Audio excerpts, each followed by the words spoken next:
vous avez positionné votre pièce numéro 1 sur vos feuilles de couture.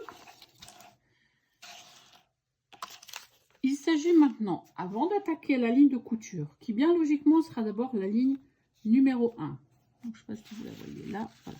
On a, en couture sur papier, on suit les lignes dans leur ordre numérique. Donc, on fera la 1, ensuite la 2, la 3, la 4, la 5, la 6 et enfin la 7. Alors, comme pour tout patchwork, il faut bien évidemment coudre une pièce numéro 2 sur la pièce numéro 1. Et on va coudre cette pièce numéro 2 sur la ligne 1. C'est-à-dire, cette fois-ci, sur la ligne pleine. Tout à l'heure, quand nous avons cherché à déterminer quelle était la marge extérieure de couture, on a utilisé les pointillés. Les lignes de couture sont toujours les lignes pleines. Ici, la ligne 1. Avant de positionner notre pièce numéro 2, il nous faut en fait, je vais me mettre correctement, il nous faut ce qu'on appelle nettoyer la ligne de couture. Pour nettoyer une ligne de couture, donc ici notre ligne de couture numéro 1, je prends mon gabarit carton. Je le positionne, voilà, donc vous voyez, vraiment en limite de ma ligne pleine noire, numéro 1. Je replie donc la ligne pleine et pas la ligne pointillée comme tout à l'heure. Je replie mon papier. Je veille à ce qu'il soit le plus replié le plus précisément possible sur mon carton. Deux solutions. Vous n'avez pas de règle à 2 quarters, vous utilisez une règle de coupe en inch, bien évidemment, en laissant un quart d'inch. Voilà. Ça, c'est la solution numéro 1. Ce qui fait que vous avez nettoyé pour laisser juste le quart d'inch de couture, c'est-à-dire la marge normale de couture. Solution numéro 2. Vous allez utiliser une règle à 2 quarters qui, elle, est une règle qui inclut cette marge de couture. Je vais vous montrer.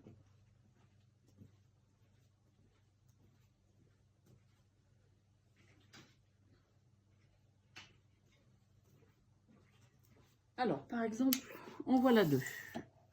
Ici, j'ai la petite qui fait 6 inches et la grande qui fait 12 inches. Cette règle, en fait, je ne sais pas si vous arrivez à le voir, elle a une lèvre ici, une butée. Donc, si je prends mon carton, il vient buter. Il ne peut pas aller plus loin, il ne peut pas aller au-dessus. Il est coincé. Et cette butée, c'est un quart d'inch. Donc, sinon, à chaque fois, j'utilise, donc je reprends mon unité de couture, mon carton que je viens positionner ici sur la ligne pleine numéro 1, je replie. Je vais utiliser ma petite règle, puisqu'en fait la zone à couper est petite. Mais même avec une petite règle, vous pouvez faire des grandes, hein, des grands espaces, je vous montrerai. Je nettoie. Et je viens, à chaque fois, je viens empiler ce qui a été nettoyé l'un au-dessus de l'autre. Je prends mon unité suivante. Pareil. Ligne 1. Je viens dessus. Je replie. Je coupe. Et je repositionne dans le même sens avec ma marge de couture en haut, au-dessus de mes 2 autres pièces. Je prends la pièce numéro 4. Je fais pareil. Et je fais en fait ceci sur les 12 unités. Donc, je vous montre une dernière fois. Je plie ma règle de coupe, mon cutter, et voilà.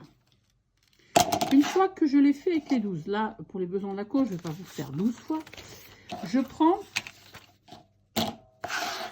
ma pièce numéro 2, donc qui m'attend, qui est donc sur le haut de ma table, hein, qui m'attend, et que voilà. Donc, je vois bien, section 2. Je vais prendre ma pièce numéro 2. Et là, ça, c'est un geste extrêmement important à respecter. J'ai ma pièce qui est comme ça. Je prends la pièce numéro 2 que j'amène sur ma table. Je m'amuse. Bon, là, c'est un uni, donc il n'y a pas, et c'est un rectangle, donc il n'y a pas d'endroit, d'envers, de forme particulière. Mais on le verra pour les pièces 3 et 5. Je ne touche à rien, je n'ouvre pas mon papier. Je sais que là, je suis à un quart d'inch. Donc, je ne peux pas avoir d'erreur. Je monte mon papier. Je m'assure juste qu'en fait, en logique, ma pièce, elle va venir. Je vois ici des pointillés. Je ne sais pas si vous arrivez à les voir à la vidéo. Mais là, j'aurai ma ligne, donc j'aurai une couture suivante. Et les pointillés. Je viens me mettre bord à bord, ici sur le haut. Et je positionne les deux face à face. Alors, j'ai oublié, là aussi.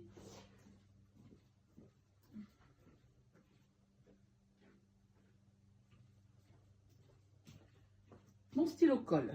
Alors, très utile, ceci. Vous savez, c'est ces stylos colle. Ça, c'est un Bohin. Vous avez des Soline, vous avez X-Mark. Il faut savoir que tous ces stylos sont fabriqués, en fait, ce qui change, c'est juste l'enveloppe, mais que la colle qui est à l'intérieur est la même, quelle que soit la marque du stylo. Il y a une seule usine dans le monde qui les fabrique, ces colles. Donc, sur un stylo Bohin, vous pourrez mettre une recharge Soline, ou sur un Soline, mettre une recharge Bohin. Ça ne change rien. Donc, je prends mon stylo colle. Là, je vais venir en coller, en fait, ce qui correspond à peu près à mon quart d'inch. Et je viens positionner, voilà, mes deux tissus bord à bord, vous voyez? Comme ça, je sais que ça va tenir. Je prends une unité suivante. Pareil. Je descends, en fait, ma pièce. Je remonte celle-ci. Je veille qu'il y ait de la place ici. Ici, en logique, je ne vais pas coudre par là, puisque ma zone de couture, elle est ici.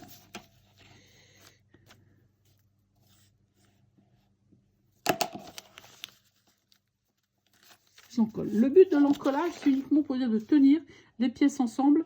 Comme elles ne sont pas très grandes, elles peuvent facilement bouger, en fait, à la machine. Donc, ça évite qu'elles ne bougent. Et je fais pareil avec la suivante.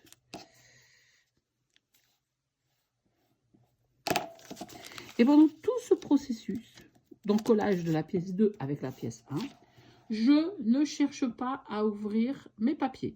Je garde, vous voyez, mes papiers, ils sont là et ils sont pliés, ils restent pliés. Et je fais ça sur les 12. Donc, c'est extrêmement important. Vous allez me dire, pourquoi ce stylo, pas la colle repositionnable, pas la colle UU jaune? Tout simplement parce que les autres colles sont des colles tissu papier. On a vu que la verte repositionnable ne colle pas sur le tissu, donc vous ne pourrez pas faire tenir deux tissus ensemble. La jaune, elle colle sur le tissu, mais elle colle de manière un peu permanente. Et si vous avez fait une erreur, vous aurez bien du mal à décoller sans tout abîmer. Mais de toute façon, elle est à la base pas faite pour en coller deux tissus ensemble. Par contre, le stylo colle, lui, a pour destination, a pour objectif de coller deux tissus, et il n'est pas fait pour coller sur du papier. Donc, vous voyez, chaque colle a son usage bien particulier. Donc, vous le faites ensuite avec vos 12 unités, et c'est le moment d'aller à la machine à coudre.